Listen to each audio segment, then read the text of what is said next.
They want their own officials to be accountable and to respond in front of the public. So the alternative that was presented to us with this pandemic, this was the best opportunity for some elites that are not elected by anybody, who are not accountable to anybody, to pretty much hijack, day by day, month by month, year by year, more and more of our rights, more and more of our assets, because we see that happening right now in many countries. You saw what happened in Canada, for example, when the truckers protested against Trudeau. He ordered that their bank accounts be blocked, and that happened. And at that point, we did not even have, they did not even have in Canada, the digital currency.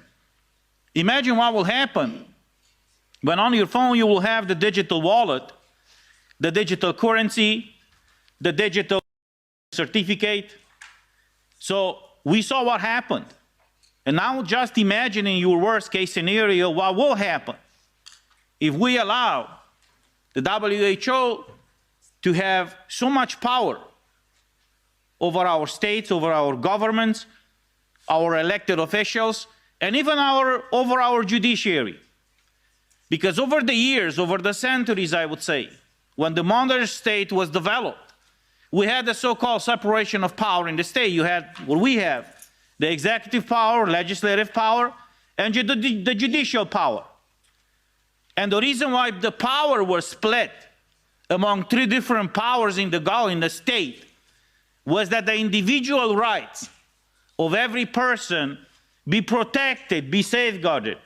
So in case the executive power or the legislative power is abusing your rights, you can go in front of the judicial power or the constitutional court to challenge a law or to challenge an administrative decision.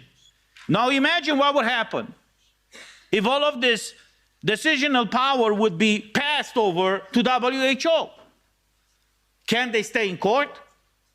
Can the head of WHO justify his decision, for example, to proclaim a pandemic across the world in front of a judge?